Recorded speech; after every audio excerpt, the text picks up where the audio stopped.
Welcome to the Social Engineer Podcast, the Doctor is In series. This is episode 185. I'm Chris Hatnaghi, CEO of Social Engineer LLC, the Innocent Lives Foundation, and the Institute for Social Engineering. And I've been hosting this podcast since way back in 2009. And I'm happy to be joined by my co-host, the literal doctor of the Doctor is In, Dr. Abbie Maroño. Nice to have you here, Abbie. Nice to be here, Chris. I am Dr. Abbie Maroño, a behavioral scientist, the director of education at Social Engineer. I'm a nonverbal communication expert and coach, a lecturer in psychology, and my PhD is in behavior analysis and psychology. Unless I announce you, then I make your PhD into all sorts of things that don't even exist. Yeah, you tell me I have a PhD in behavioral psychology. Oh, I tell everybody that. All sorts. Yeah, I make up new PhDs for you. It's kind of awesome, actually, if you think about it. You know, by the time I'm done with you, you're going to have like 18 PhDs in different things that don't even exist. That's just a nightmare for me. I think one was enough. One sounds like enough. Yeah, one was too much. Before we get to our episode, let's talk a little bit about some housekeeping and some announcements. If you're looking for anything to do with social engineering, you should check out our new website, social-engineer.com. We revamped it, so it's brand new, and you can hopefully find things much easier. But if you're looking to help protect your company against vishing, phishing, smishing, or any of the aspects of social engineering, you can find our managed services there and the way that we can help protect your company and your employees from those type of attacks. In addition, we just launched our whole new training catalog. We've had a lot of people ask to do that more in advance. So you'll find an APSE class coming up in January. That's live here in Orlando, an OSINT class, and a social engineering risk assessment class. They'll both be virtual, and you can find those dates and times online. And you can check those things out and join us at one of those classes. We look forward to seeing you there. In addition, we got some pretty cool, exciting stuff coming up with some webinars. So pay attention for that. You're about to see Abbie do some pretty cool things here at Social Engineer. Also, if you would like to talk about social engineering, anything to do with it, we opened up a Slack channel. There's about, I think, 1,400 people in there now every day talking about the psychology of social engineering, phishing, vishing. We even have practice groups that get together once a week to talk about how they can practice SE in a safe environment. We have a job board in there. We've had a few people find employment at different companies because of companies posting employment opportunities. So jump on in if you can find the link in the show notes. If not, hit me up on Human Hacker on Twitter, and I'll make sure you can get the link to join us there. It's a family-friendly channel, so to keep that in mind when you come in. Talking about family-friendly things, I'd like to invite everyone to take a look at innocentlivesfoundation.org. I'm so proud of my team over there. We have been working really hard for 5 years, and we just hit our 466 case that we've turned into law enforcement. Our mission and goal over there is to uncover people who anonymously try to traffic or hurt children on either the open or dark web. We identify who they are so we can get them over to law enforcement, so law enforcement can take care of them through the judicial system. Like I said, we've been able to successfully help on 466 cases. I'm so proud of our team there. And if you want to find out how you can support us either by joining the team or even through donations, check out innocentlivesfoundation.org. And last but not least, you got to check out Clutch. The music that opens up this podcast is from our favorite band, Clutch. Neil Fallon is part of the ILF. And of course, he supports it and we support them. And I've loved them since I was a kid. So if you haven't heard of them, go to pro-rock.com, check them out. And actually, they're on tour now. So no matter where you're listening from, you can probably find a show close to you. You should go listen to them. Okay. Now, what are we talking about today, Abbie? What is our topic du jour? We are talking about nonverbal communication. And I'm very excited about this because this is the field that I did my PhD in, Chris, not all of those other fields. See, this is your PhD in psychological behavioral nonverbals. That's your exactly, PhD. Nailed it. Yeah. But we're going to do something slightly different because we're going to go into overt nonverbal behaviors in a later episode. But what I always see is people teach, this emotion leads to this behavior, but they never teach why. They never teach at a deeper level. They just teach what you can see. And when you just teach what you can see, you don't fully understand it. And it's that deeper understanding that will help you with all of the learning process. So we're going to focus on the origins of human nonverbal communication. So in general, mostly body language and the expressions of emotion. Also, why do we have them? And how can we identify them? What do they mean? And in this, we're going to talk a little bit about scientific theory. But it's important to note that scientific theory is different than just theory. So when we talk about theory and science, it's something that has been repeatedly tested and corroborated with accordance to scientific method, with accepted protocols, observations, measures, and evaluation of results. So it's not just someone said, I have a theory that this might be this. When we talk about this stuff, it's evidenced and it's scientific theory.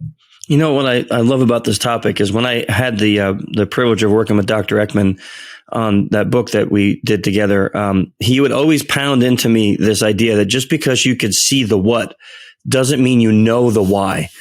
And because I found myself in my very early stages of learning how to read nonverbals, almost feeling like a superhero. And I would do this causal thing where I would say, I saw anger in Abbie's face. It must be about me.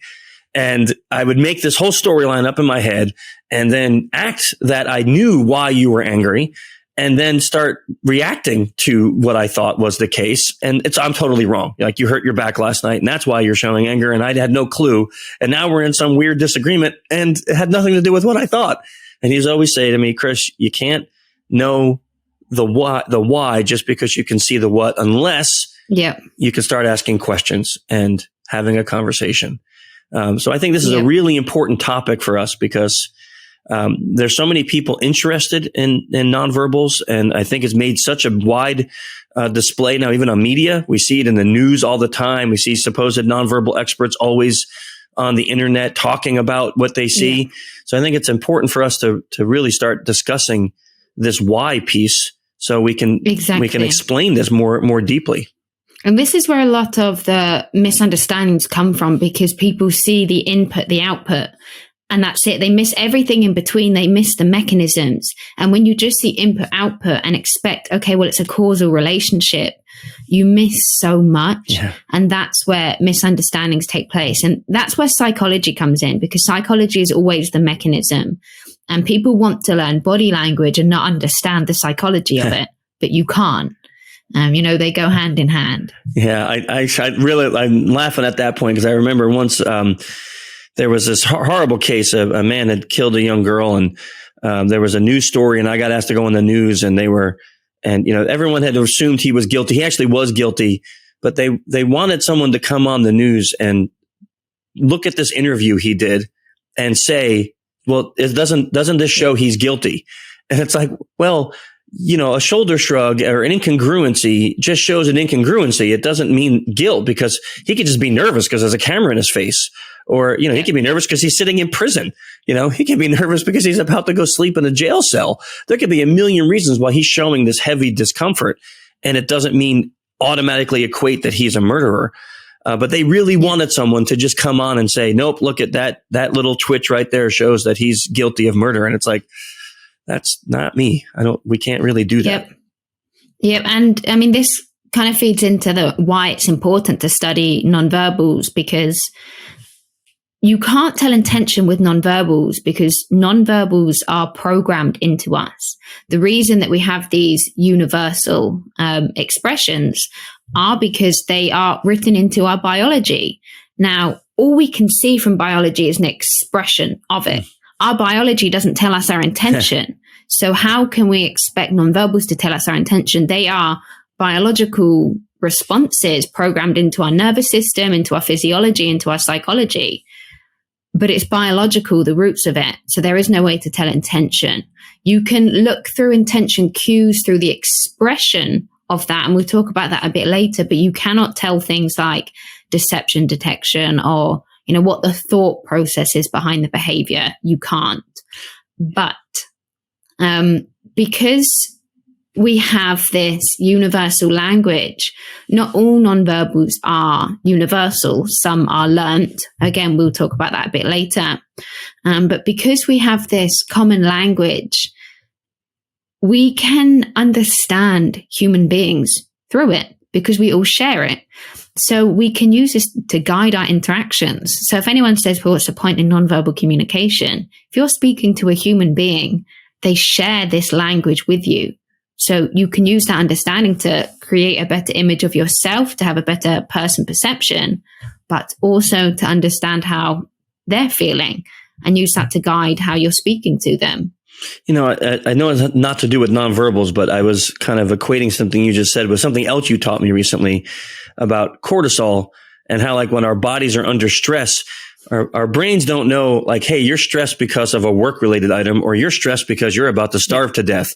So it reacts the same. It starts storing all of this, you know, fat and stuff that you're eating, because it's like, hey, you're under stress. So it may be because you're about to go into starvation mode. So let's store all this. And it's like, yeah, okay. So this is our biology, and our bodies react to that emotion or to whatever that same way as we're programmed to react. And so that kind of leads me to a question, is like, how can we study the origins of this? Like, how is it possible for us to study this to understand why this happens? Well, I think let's go back to who taught us everything, because they taught us how to study it. And I mean, as the influencer in this field is the influencer of every field, Darwin, of course. Everything comes back to Darwin. He wrote the first ever book in nonverbal communication, the expressions of emotion in man and animals. And this book was revolutionary. It was the first book to ever talk about the expression of emotion or anything nonverbal. And although people don't think that they are influenced by Darwin, if you are influenced by Argyle or Desmond Morris or Ekman, Ekman's research was the research that made me want to become a scientist. And Ekman's research was directly testing the predictions of Charles Darwin. Darwin said that because we have evolved with these ingrained mechanisms, that we should see these expressions of emotion universally. Most people don't know that came from Darwin. If you go on Paul Ekman's research, Paul Ekman's website, he has a section about Darwin's original work. And I mean, the work that Ekman did just blew the field up, and it made people just understand that there is this universal language that we have. And it led to so much research taking place. So going back to your question of how we can study it, the original study that Ekman did was cross-cultural. Darwin never did a study per se. He did research, but not what we would call now scientific studies, because obviously they didn't have the same technology and stuff that we do now. But we can study nonverbals cross-culturally. So if we go to a culture that hasn't been exposed to other cultures, like Ekman did in Papua New Guinea, and they show the same expressions that we do, or if we see the same expressions all over the world, it's likely that expression is universal. If we see different behaviors in different cultures, it's likely to do with their learning, and it's likely a socialized behavior. And my favorite way to study nonverbals, and it's a really relevant topic at the minute, genome sequencing methods.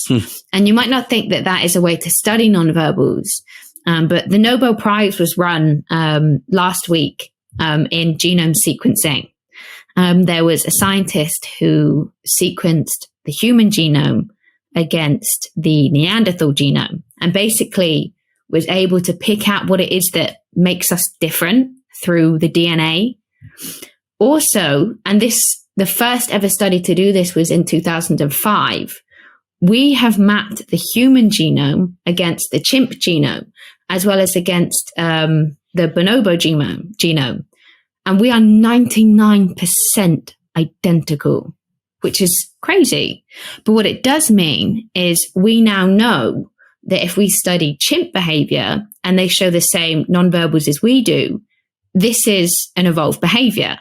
And I had someone say to me, well, how do you get DNA off a Neanderthal? But DNA is in our bones. DNA is in all parts of us. It's in our muscles. It's in our bones. So all we need is the bones and we can sequence the genome. They didn't find a Neanderthal and just say, hey, can I do a test, please? If they find one, we should interview him on this podcast. Yeah, I'd like to meet him. Yeah. If they do. Yeah. But this has led to huge advancements in nonverbal communication, because now we can study cross-culturally, we can study primates, also we can study newborns and neonates, because if we study newborns and neonates, they've not been socialized, especially neonates, because it's still in utero. So if a fetus shows something in utero, we can be quite confident that they didn't learn that behavior. Unless, and they found that before, right? Like fetuses or like smiling or laughing, things like that, right? I remember, and this is of course not scientific, but when Arisa was pregnant, I know, but because this wasn't research. When Arisa was pregnant with Amaya, we got a 4D ultrasound. And, they like, you really could see the face. And Amaya and I used to play a game. Like I would push on Arisa's stomach and Amaya would push back, and we do this thing, and she actually would smile, and we saw it in the video, in the 4D. And I'm like, holy mackerel, like she's in there smiling at my voice. And it was just so, of course I couldn't know that before we saw the 4D that she was doing that, but we have this beautiful picture of her in womb smiling before she was even born, before she could ever be taught that by us. Yeah. It was just fascinating. That's a perfect example, because the smiling we know is an unconscious behavior. We know that it's automatic. It's a social signal, but it's one that's programmed into us. And another one that I love from In Utero, and this is probably one of my favorite studies, because I don't know how they got ethics for it, but they got pregnant women and they stressed them out and increased the cortisol levels. This is what I mean. I don't know how they got the ethics. But what they saw is the fetus touches its face. Oh. And that's what we do. When we're under stress, we self-touch, because what we see is it soothes our parasympathetic nervous system. So when we are really overactive, self-touching, that's why a lot of us kind of, we do that. I do this a lot. Stress. Yeah, like the rubbing more the beard, right? Like, and this more stress, the more pressure you apply, and it's almost like if I apply loads of pressure, the stress is going to go away. But sometimes it works, because it doesn't make the issue go away. No, it does. You're right. Calms us. It does. I mean, I remember sitting there and you do this and you rub your head and you're like, oh, that feels so good. For a minute you stop thinking about the stress. Yep, I didn't know about that one. That babies did that in utero. I didn't know about that. That's a really cool study. Yeah, that's why it's one of my favorites, because it just shows how programmed and hardwired these are into us. There's so many great examples of innate behaviors. Like we've spoken before, we spoke on the podcast when I was a guest rather than when it was our podcast, about open and closed behaviors. So we kind of open up our body, say, you move the limbs away from the spine, and you take up a lot of space when you feel confident, when you feel more positive and comfortable. But when you feel more submissive or threatened, you make yourself really small, as if you're, trying to disappear. I should be sitting up then. You were making me feel uncomfortable. Well, now I'm. Yeah. This is the part with nonverbals. That's every time we talk about it, I start self-analyzing, like, oh, I'm touching my face. Oh, crap. What do I do? Hey, I'm here. No. Yeah. You don't know what to do with your hands. Yes, I know. I was thinking about what you were saying before when, I don't want to keep like name dropping, but I'm so excited when we talk about Dr. Ekman, obviously, because I'm a huge fanboy. But he was showing me these pictures of his trip to Papua New Guinea, some things that like never got published, and he was showing me pictures of this little boy that he had a chance to work with for this, and he had a rubber snake. And at one point, he reached in a bag and he threw this rubber snake at this boy, and the boy had this big expression of fear.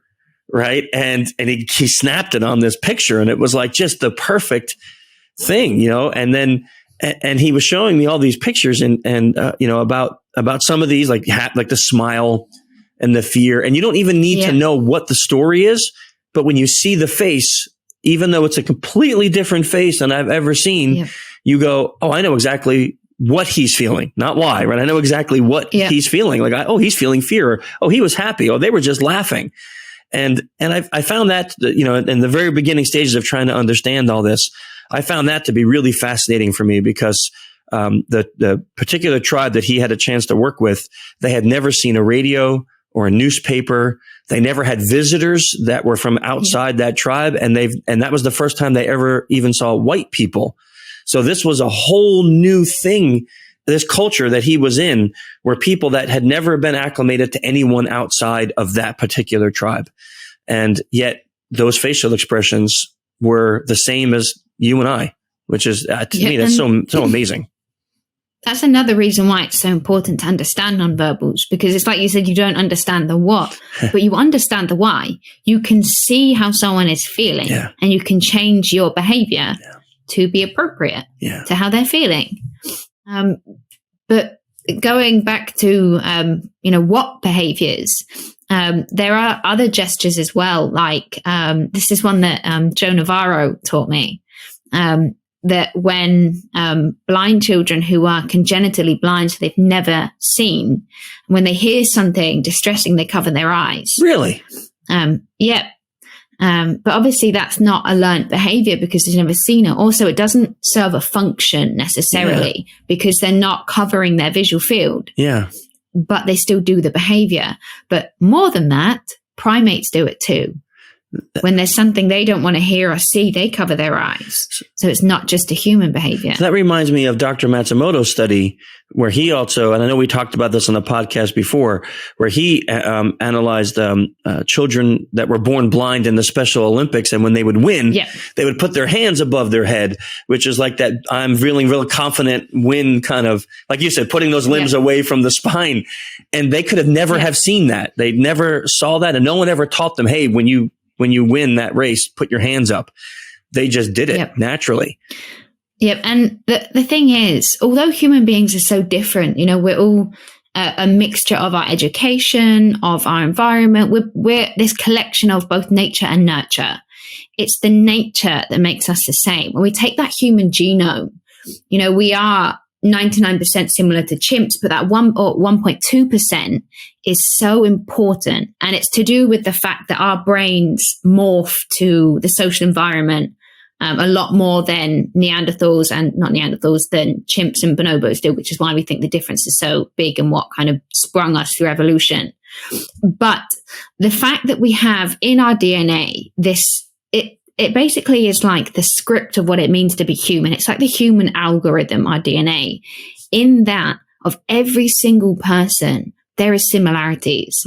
We are different because as we grow, environment shapes us, but our genetic code is the same. We're all programmed with the same stuff, just different intensities and different levels and different variations of other stuff mixed inside. And that's why, nonverbals is an expression of that, because inside our DNA, it's programmed in there. So of course we all show these similar behaviors and we can use it to our advantage. But culture is a huge influence. And we're not going to talk so much about culture today because we're going to talk about the universality, because the universality is more helpful to everybody because it's something that we can identify in everybody, whereas culture is still, just as important, but it's more tailored. So, for example, the beckoning gesture, when you want someone to come close, you kind of, put your hand out and pull it towards yourself. In the West, that means come here. We see this in primates also. So we could assume, okay, well, maybe it's evolved, but primates also use the same gesture for other functions. And in other cultures like Asia, Malaysia, Singapore, and Philippines, this is a really rude and actually punishable gesture. Yeah, in Japan, they do this, right? They put their palm down and if they want someone to come. Yeah. Yeah. Yeah, it's like in the US. I think if I do the opposite peace sign, that's not offensive, but it is in the... Yeah, right. Yeah, it is in the UK. Yeah. If you did that to me, I'll be like, well, what did I do wrong? Yeah, right. Yeah, and so those are the cultural emblems or symbols that aren't really nonverbals. Yes. Right. I mean, they are nonverbals, but they're not the universal nonverbals that we're talking about. They're intentional nonverbals. Yeah. So they are intentional to the fact that they have been socialized. Sometimes we do them without kind of realizing the intention, but they are intentional gestures. They serve a purpose, like the shaking of the head. I nodded my head when I said that. The shaking of the head to mean no. In most cultures, that does mean no. Yeah. It also means no, we think, in primates too, because we see the similar thing. However, in other cultures, shaking the head means yes, nodding the head means no. And then what we've done is look at studies of when this behavior occurs. Mm-hmm. Because if we see it in neonates or we see it in really young infants, then we can be, more confident that it's universal. But we see this behavior evolve around 13 to 15 months. So that tells us that we are primed to kind of be very sensitive to these behaviors, but it's likely to be learned because it appears later on. My first time I ever went to India, my host, Srinath, he was showing me around, and he was touring me around, and he said, are you hungry? And I said, oh, I can eat. Do you want to eat? And he went, and I went, oh, okay, well, we can eat later then. And he's like, okay, as you wish. And then like an hour went by, and I'm like, so, are you hungry yet? And he went, and I went, okay, well, we can eat later when you're hungry. And I'm like, I'm going to die of hunger soon, so finally I'm like, hey, I know you might not be hungry. He goes, no, I've been hungry the last 3 times you asked. And I'm like, but you shook your head no. And he said, no, sir. I said, yes. And I'm like, wait, that's yes. Then if you're just listening to the podcast, I'm doing the Indian side to side, which is yes. And I was taking it as no, not ever having seen that nonverbal before. And it was a great lesson for me because this was so many years ago, but I didn't know the nonverbals of that culture. And we miscommunicated literally for 3 hours because I didn't know that he was saying, yes, he was also hungry. And, So this is a perfect promotion for when we do a cultural one of why cultural behaviors are important. Yes. And why it's important to know what behaviors are universal and what behaviors are not necessarily universal for reasons such as 3 hours of hunger. Yes. So I have a question on this then. Since we can observe the internal states, can that then lead us to intention? Yes. So we can look at intention because if we think about our ancestors had everything in black and white. It was kind of a yes or a no. Because although our society now is very complicated, we have a lot of technology, advanced social interactions, we have to remember that nonverbal communication evolved before we had language. And we can see this because we can look back at the fossil records of when we have this bone in our throat that allows our voice box to kind of expand and contract to produce actual speaking, not just sounds. So we know that nonverbals are very, very old. So we have to think about the purpose that they served. And it's two, threat or safety. We have to know if there is a threat or if it's safe to approach. And we get that information from our social group. So they have to communicate that information, as well as we needed to survive in social groups because our social groups provide things like aid for us when we're sick. They communicate when there's a threat. They look after us. It's also allies in wartime. So we know that these are the two things that drive it. The fact that we are a social species and they communicate something socially. And this is where the importance of trust and cooperation behaviors occur. We will talk about that in a different episode because that's a huge topic. Every time you say that, I can see the audience kind of going, another episode, I have to wait for that piece of information. You did that like 5 times already. In 5 more episodes, you'll learn this. There's just so much to cover in nonverbal communication. There really is. I mean, if I had my way, this would be the longest podcast ever. Believe me. So I'm doing it for you. Ladies and gentlemen, we had to argue about this. She wanted a 6-hour podcast. Okay. Yeah. She wanted a 6-hour podcast. We can't do a podcast for 6 hours. So this is why you have to wait for this. Blame me. What's this nonverbal? Joy. Oh, yes. Great. No, everyone's confused. No. It wasn't Johnny Jones for anybody listening. But so if we go back to can we tell intention? Yeah. Remember that we need to communicate. We're a social species and we need to communicate threat and safety. What this allows us to do is look at the primitive expressions. So this threat versus safety, the behavioral expression of this is approach and avoidance. So the ability to detect intention and the ability to approach something that is safe and avoid something that is dangerous, it governs all of our social interactions. Think about it. If you see something that causes disgust or something that could potentially be a harm, maybe someone that is looking quite threatening, or, something that looks poisonous, your automatic reaction is to move away from it. It's like if somebody is sick and it's not contagious, they have something. We see this actually with like warts, people that have warts or some kind of rash. What we have this nervous system response of stress, and automatically we flinch backwards. Even if we know we can't catch it, it's this ingrained response to move away from things that could potentially cause us some harm. And again, this is evolved. So we don't think, okay, well, logically, this isn't a threat to me. It's just our nervous system and our biology reacting.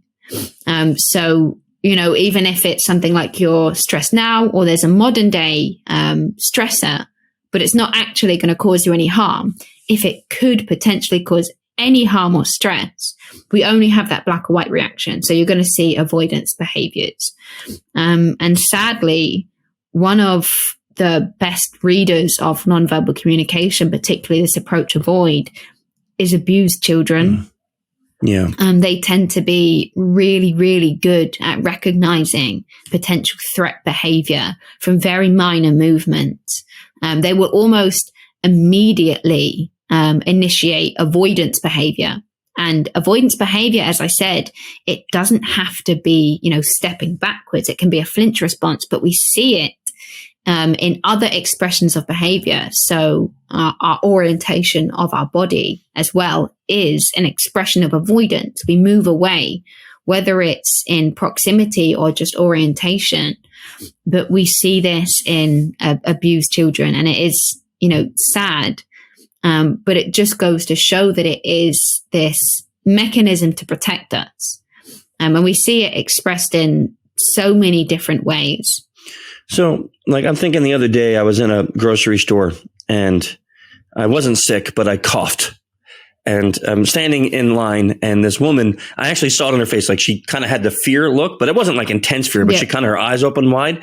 And she did exactly what you said. She leaned back from me, and I wasn't close to her. I was still 6 feet away from her. And I covered my mouth when I coughed, so it wasn't like I coughed on her, but she did the whole thing. Yeah. How does that link to intention, though? So we're talking about, observing these external nonverbals and then linking it to intention. So help us understand, what is that link? Okay, so we can tell, because it's this approach avoidance, it also translates into this thing, comfort, discomfort, liking, dislike. Everything is kind of one or the other, although we might think maybe we haven't got maybe programmed into us. So we're going to see this expression of behavior. So it's like when we did the podcast previously and I was getting really excited about what we were talking about, and I ended up leaning right into the camera. And I didn't realize how close to the screen I was getting because I was just excited about what we were talking about. So I moved closer to it. And for anyone that watched it, I'm so sorry if my face was the entire screen. But it was just one pore was the entire screen. That was fine. That's how close you were. I try not to be hurt by that. No one complained. They all loved it. No, okay, wonderful. But we can see this because that's how we can tell intention. So let's take the example of you are in a business meeting or you are in an interview, and you can see the interviewee or the interviewer tipping kind of away. You're likely to see nervous behaviors here. So I don't necessarily say look at nervous behaviors in interviews. But if you see someone, really orientating away, then that might be an indication that they're not enjoying the interview. Maybe they don't think you're the right candidate because they don't they want to kind of step away. But we see it with the lower body as well. And there's this myth that, if someone wants to leave, they're going to point their feet towards the things that they like. But that is actually kind of true. And I did research on this looking at intention of approaching. So if we see a person and we need directions, we're lost and we need to ask for directions, we are more likely to approach somebody if their body is orientated towards us, but it's their lower body too. So say their upper body is orientated towards us, but their lower body is away. We're not as likely to approach them as if their body is completely orientated towards us. And that makes sense. Their lower body. I mean, that makes I'm just thinking of that scene. I'm in a public place and there's a bunch of people sitting facing away from me. It's awkward to approach them. It's like, excuse me, hey, can you turn around from whatever you're doing and give me help? Whereas if someone is facing me, and I've been in that situation where there's like nobody facing, I'll actually change my approach direction. Just so they are like, I forced them to face me almost, right? Like I come around so that way, like they didn't even notice me, but I made them face me. So now it was more comfortable to approach. Because I've done it the other way before where you kind of come up from behind and tap someone on the shoulder and you automatically see fear. Like, whoa, what are you coming up from behind me for? Like, what's going on? You see the flinch response. Yes. Yeah. Because it is instantly, there's a potential threat. Yeah. But it's also the lower body. So even if your upper body is orientated, if the lower body's away, it's kind of like you half care, half don't. And it can be, you'd rather go to someone else, but you don't think, okay, well, I don't want to approach him because his lower body is orientated away. Again, it's automatic. But this has really important implications. Say, for example, first responders. If you need to approach someone, there's been an issue and you need to talk to them. If they don't look approachable, you're less likely to go to them and talk to them. So it does it's not just, interesting to know, it has real implications. That's a really interesting point. When you said that, the first thing I thought of, my favorite doctor I ever had, when he would come into the office, if I was sitting there, he would pull the chair around, he would turn it kind of backwards and he would sit on the chair facing me and we would talk. And I was like, and even though it would be the same 5 minutes any other doctor gave me, I would leave there going, this is the best dang doctor I ever had in my life. Because it felt like he actually cared. Because he would look at me, face me. He would sit down with his hips and legs facing me and be like, okay, tell me what's going on today. What are we working on today? Right. And then he would talk to me for that 5 minutes and then he would get up and leave. But I'm thinking if he did that to everybody, this is why he was so popular, because this guy made people feel like he actually cared. Yeah. I'm so glad you said that, because there was research done on doctors. So they had a patient and then the patient's family. I just realized I'm getting really close to the camera again. It's okay. Do it. I leaned in too. I was like, because you got me excited talking about that. And I'm like, oh, I have a story, But there's a study done and they had a patient and then the patient's family and the doctor. And they had the doctor either orientate towards the patient while he was talking or away. And then the patient and the family member rated how empathetic they thought the doctor was. In each case, the doctor said the same thing. But doctors who orientate towards the patient are perceived both by the observer and the patient. So it's not just the person interacting. It has a third party effect. And I found this in my research as well. I've looked at third party effects of nonverbals. And when we talk about this orientation behavior, this approach avoidance, we see the exact same thing in the dyad, which is the pair, as well as observers of the dyad. So if you are having a conversation with someone and you don't think that your behavior is being observed, or if it is being observed, it doesn't have any effect, it has the same effect as if it's happening to you. Man. We can see it. Yeah. And we can see it in subtle things like eye movements. We see approach avoidance behavior in subtle eye movements. Yeah. If you want to leave, what do you look? And where do you look? You look at the clock. And you flick backwards and forwards to the clock, but you also flick backwards and forwards to the door. And it's really, really quickly. So that's an interesting question you bring in, because sometimes, like I know I do this when you and I are meeting and we're talking. I have this beautiful window right here and it looks out into my garden. So sometimes when I'm thinking about something that's stressful, I find myself like kind of doing this, like looking outside, because it comforts me. It makes me feel a little bit at ease. But am I then sending a signal, let's say, to a person who I'm communicating with that, hey, I'm no longer interested in talking to you? Am I doing that unintentionally? There's two things there that I'm really glad you brought up. One, unintentionally, yes. So when we do see someone look away, that's why it's so bad to look at your phones while you're communicating. As soon as you see the gaze shift away, it does communicate that person isn't interested. Yeah. And I always teach this, if you have a second screen, I have a second screen, but I try and not be on that second screen if I'm in a meeting. And if someone's saying something to me, I'm not typing in my screen, I'm writing it down while they're talking so they can see I'm taking notes. But my gaze is still notes and back, not looking off in the direction of a screen. Sometimes it's okay to say, I've got a screen there, I've got a window, but I would just say as much as you can. So say that. Don't do it. But if I do it, just say, oh, hey, I'm not losing interest in you. I'm just looking at my flowers to think really quick or something, Yeah. Because I do that too. I take notes, right? And that's what just happened. I had my notes over here and I pulled them over here so I can take a note on something you said. And I'm like, oh, let me write this down. And I'm writing that down. But then I'm thinking, oh man, she's talking about me. She's talking about gaze aversion, and I just did exactly what you said when you were saying it, Yeah, but this brings up another good point, that when you are assessing people's intention, it's like Chris said, he was looking at the door. It's nothing to do with him wanting to leave. He was just thinking. Yeah. This is why it's important to not just take one cue and say, oh, well, I saw this behavior, so then it indicates his intention.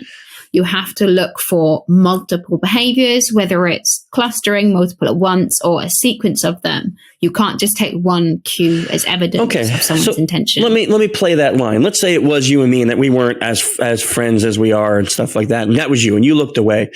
Wouldn't it be appropriate for me to say something like, not to point that out, because I always find that to be like Ekman used to say, that's like non-verbally pantsing someone. Like if you if you call out someone, I probably wouldn't have put it like that. I think it's a great analogy, but so if I were to see that, would it be appropriate for me to say something like, oh, hey, I know we're coming on time. If you have to go, we can continue this conversation at another time, to kind of save face and give you the ability to say, oh yeah, I actually have to leave. Or say, oh no, I got plenty of time. I was just thinking, sorry, but no, let's continue. Yeah. So that's appropriate. Yeah, absolutely. That's it. Yeah, because so like you said, don't say, I see you look away. Yeah. So, do you not want to carry on this conversation? Right. But we go back to the beginning. We talked about using these nonverbals to guide our interactions. If you see a signal of avoidance, don't say, hey, do you want to avoid? Change your behavior. Say, oh, it's getting late, isn't it? Do you want to carry on? Give them an out. Like you said, also our nonverbals, when we express them, it's also a validation issue.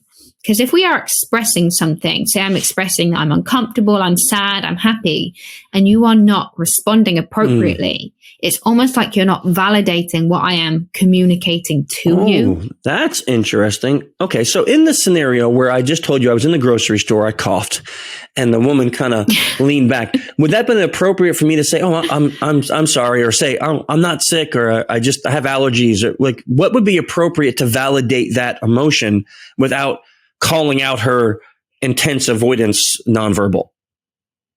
Well, that was a response to the behavior. I think when it comes to things like shock, and when it's a response behavior, she's not expressing it so much. So when we are in fear, we can express fear. But when it's something like shock, something's happened really quickly, or surprise, the intention isn't necessarily to be validated, because there's nothing we can get from that. It's just an instant reaction. Whereas if she was expressing, say, anger, then it would be something to appropriately validate. But something like surprise doesn't necessarily need validation. Okay. Like a flinch response, it's just a nervous system response. It's not something that was purposefully initiated. When we initiate emotional expressions, we want them to be validated. Okay, does that make sense? Yeah, it does. And I'll tell you something that I did once that worked out really well for me, and it was completely unintentional. I was reading a list on my phone in the same grocery store that my wife gave me, and I was kind of reading my phone and walking. And this is right when the pandemic had kicked out, so I had a mask on and I had a hat. So really, you can't see anything but just eyes, right? So your head's covered, your face is covered. I'm 6'3", and I round this corner, and this woman, probably shorter than you, like she must have been 5'1", just, tiny. And I almost barreled into her, and she kind of jumped back, And I really felt bad because I was like, I was just completely unaware. And I said, oh my gosh, I'm like a bull in a china shop. I am so sorry. And I turned my hips completely away from her, like to the side, like opening the aisle to let her pass. And she had, like, her eyes were open so wide again. I couldn't see her face. We're all masked. All I could just see her eyes. And as soon as I did that, she went, thank you. That was really nice. And she passed. And I was like, oh, I just took this horrible interaction where I almost like plowed over this tiny woman. And I kind of made her feel like I wasn't this jerk that was just, owning the whole aisle. So I kept thinking about that. Like, do I need to do that more? Like if you unintentionally shock or surprise someone or scare someone, is it valuable to recognize that? I didn't call her out. I didn't say, oh, I see intense fear on your face. I'm not a bad guy. I just was like, man, I'm like a dang bull in a china shop. I'm so sorry. And I just turned and let her go. Well, you've just done two things. One, every time you said that, you raised your hands and you had your palms out. Every time you said that. That's exactly what I did. I did that in the store too. Again, and we do it automatically. The palms of the hands show that we don't have any weapons. So when I put my palms out, you can see I've got nothing that can hurt you. So when they say, hands in the air, they do it so they can see there's nothing in hands. It's the same thing with nonverbals. It's why it's, if you can't see my hands, it creates psychological discomfort. Mm-hmm. This is a trust sign. So you want to say, no, I'm so sorry. But you also, again, what you did is not that you turned to the side, but you made yourself small. Because if you took up loads of space and said, I'm so sorry, you're not showing submission. Right. When you make yourself small, you're showing submission to her. You're showing I'm not a threat. And it goes back to that open versus closed. When we're open, we take up a lot of space. It's confident. It's also more dominant, and it's observed and rated as more dominant. Whereas making yourself small is more submissive. So when we do that, we show I'm not a threat, put my hands out, and it's like, I'm sorry. So then it kind of calms her nervous system, like, okay, well, the threat's now gotten smaller and I can safely make my exit. It's like when we see angry faces, it has this automatic avoidance response.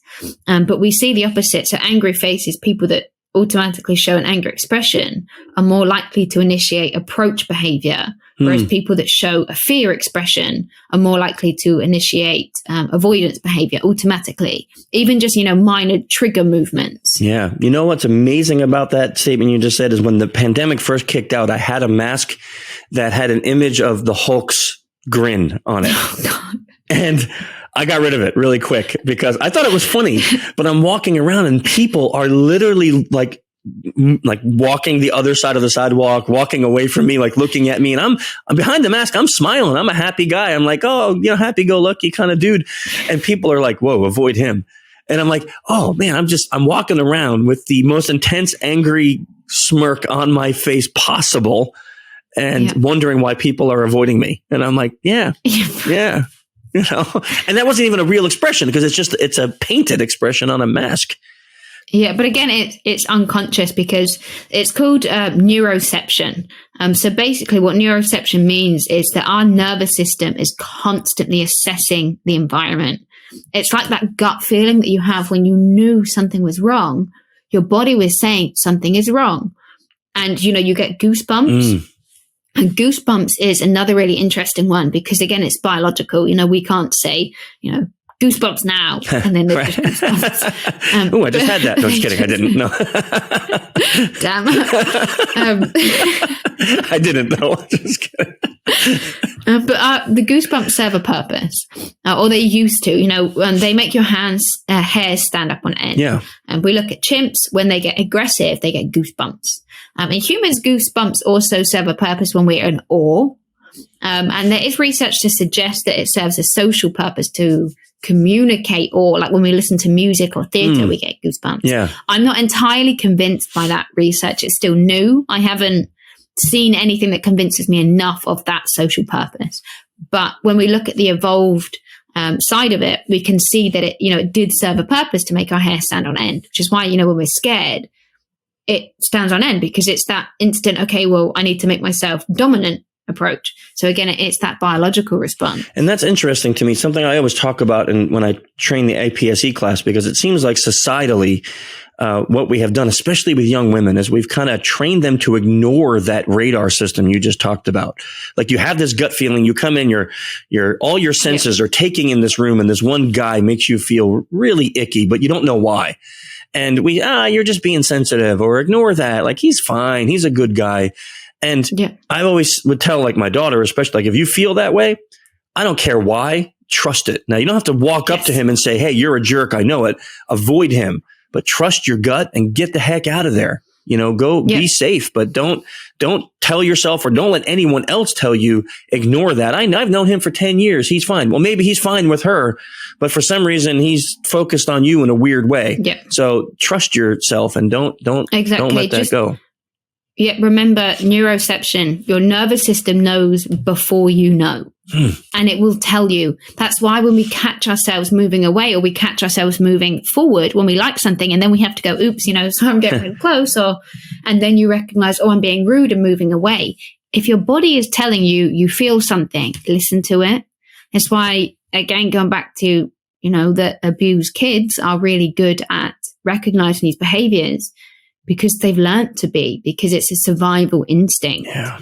We all have these survival instincts programmed into us. And there's a fantastic book actually called The Gift of Fear. Oh, yes. If you haven't read it, it's a great book that talks about, the fear response and listening. It doesn't talk about neuroception per se, but it does. Listening to your body, because we do know, because we do scan the environment.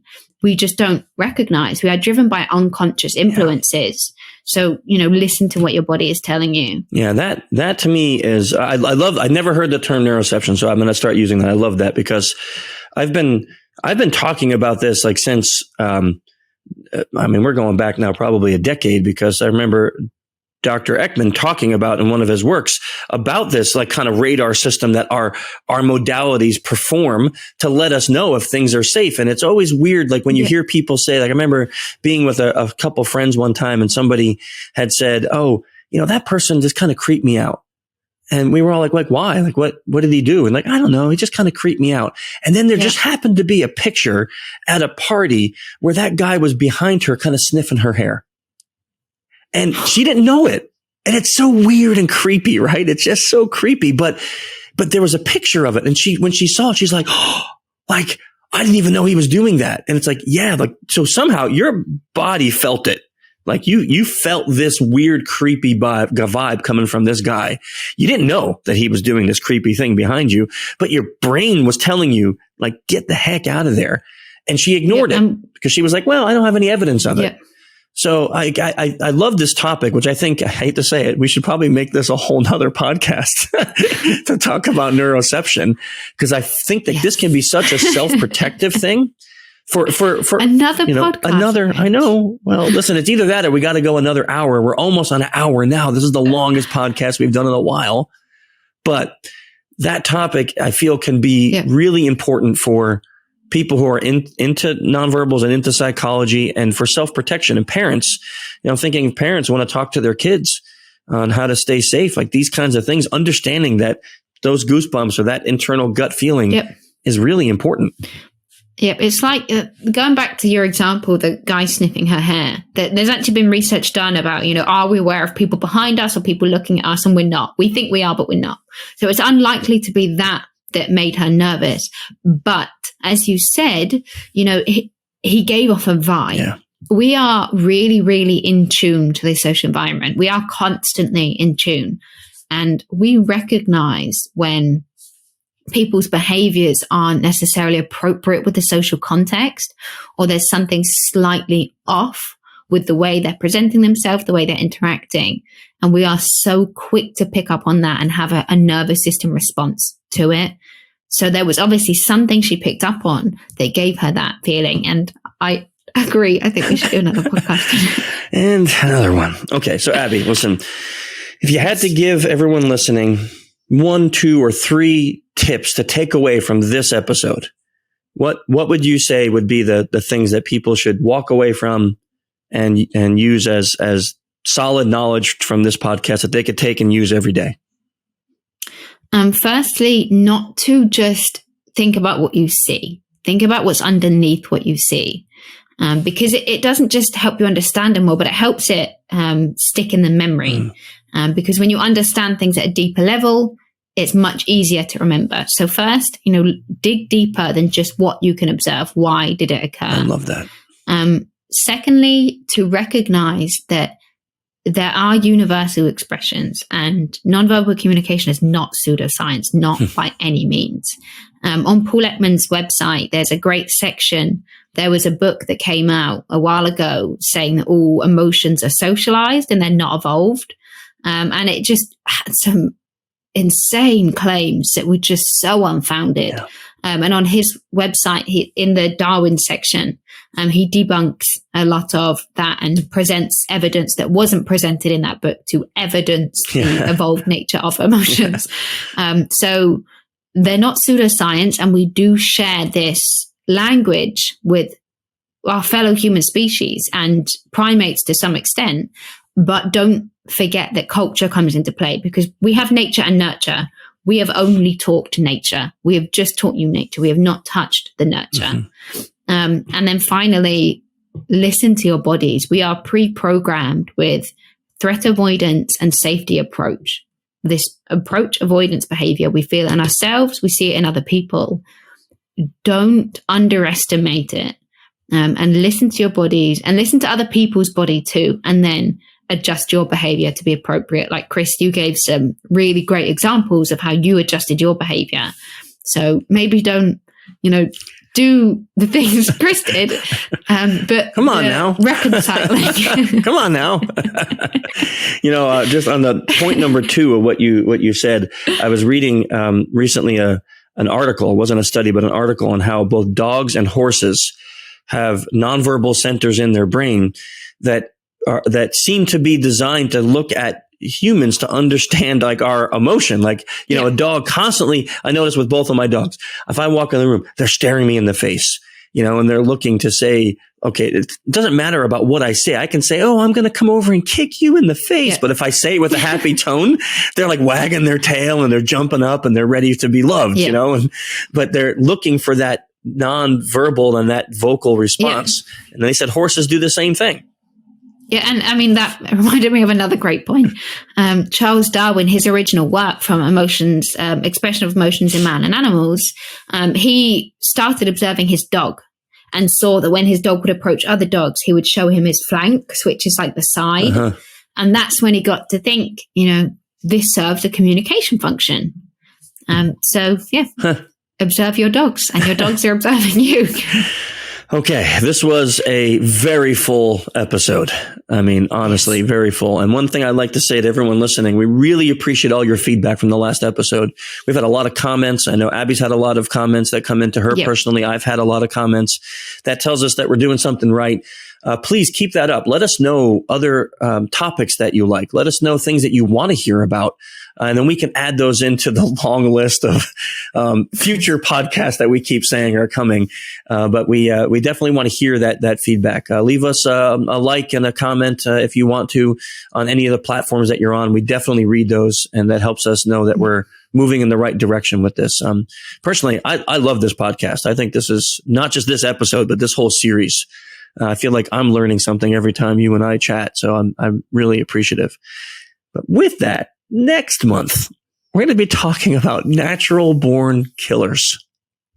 Yeah, we're going to talk natural born killers or monsters in the making. Is evil inside of us when we're born, or do we create evil? And we are going to talk about my research with serial killers. Oh boy. This is going to be a fun one, people. I won't ruin it for you. But Abbie did some really crazy research on the link between serial killers and something really, really gross. That's where I'll leave it for you. If you can find the study ahead of time, great. If not, we'll talk about it next month on the Doctor is In series. Abbie, thank you for being here and sharing all your awesome knowledge on all of these things. We really appreciate it. Again. Thank you for being here too, Chris. And shall we share some books? We should. yes, let's share some great books. I mean, we have so many. Obviously, I don't know how many times I've said this, but The Expression of Emotions in Man and Animals by Charles Darwin. Please read it. It is surprisingly digestible. His writing is all surprisingly digestible. Of course, What Everybody is Saying by Joe Navarro. That has to be in the list. Has to be. If you are interested in nonverbal communication, his books are fantastic. He's just fantastic in general. Yeah. He is a fountain of nonverbal knowledge. Michael Argyle's book, Bodily Communication. I'm a huge fan of Michael Argyle. And then, of course, Desmond Morris, The Naked Ape. Yeah, I of course, being an Ekman fan, I'll say Emotions Revealed was one of the first books I ever read. Of course, there are some updates to some of the research in that book that you may need to just read that with some considerations, knowing that some things have changed. And since that was written back in, I think, the 70s or 80s, 90s? Was it 75? Yeah, 1975. Yeah, something like that, right. 72. So, but it is a pivotal book, and it goes through a lot of his research in Papua New Guinea, like we talked about. Another book from Joe that I truly love is the Encyclopedia of Body Language. That thing sits on my desk, and I use it all the time. Like if I'm ever watching a video trying to analyze, I'll just be like, "Oh, pause on that," and I'll flip through his book and find what does that head tilt mean. And because if you don't know about that book, actually, I'll show it to you. Hang on. Right here, this beautiful little book right here. And what Joe did over, I think, 2 or 3 decades, maybe more, is he carries around these little notebooks, and he would write down when he would observe somebody in public doing something. And then when he would see it again and again and again, he would continue write it down. And from that, he has this book. There's no pictures in it. So if you're looking for pictures, this is not the book, but it goes through every different part of the body. And when he observes something, like I just opened up a page, upper lip rise, and what did he observe whenever he saw someone with an upper lip rise? Disgust, negative sentiments, disdain, dislike. I won't read the whole thing, but he went through this for, I think, 3 decades or so of his personal observations, and then put it in a beautiful little hand-sized book that you can carry around. I love this book. I think this is like anyone who's interested in nonverbals, this should be on your desk, because this, as you can tell, mine is weathered because it gets used a lot. But I really do love this book. And then you mentioned the other ones that I really love, but the Ekman Emotions Revealed and that book are 2 that I would add to the list. Yep, and just anything by Joe Navarro, I think, as well. I mean, if you just like reading good stuff, I mean, his book, even on the Doomsday one or the other ones that have nothing to do with nonverbals, they're still a great read. The latest book about being exceptional, that book is phenomenal. I mean, I think that's one of his best books, and has not anything to do with nonverbals at all. It's just about his observations at what made people exceptional through his career and life. Wonderful. Yeah. I mean, now we should do another podcast as like a Joe Navarro fan club or something. We'll just get Joe to come on and actually, we should do that. Yes, we should have him just sit, not say anything, just have his image, like have him sit there while we talk about how awesome he is. Joe, if you're listening, we invite you to come on and have you sit here while we talk about you. I'll work on that. Yeah. Well, okay. You guys know, and the show notes is all of our social media, the links to everywhere you can listen to this podcast. Again, leave us comments, likes, notes. Let us know how we're doing and what we can do better and what you'd like to hear about. As you can see, Dr. Abbie is a wealth of knowledge that we will be tapping into that brain nonstop and getting all this information out so we can all learn. Thank you again. And next month, like we said, Natural Born Killers. Can't wait. Till then, see ya.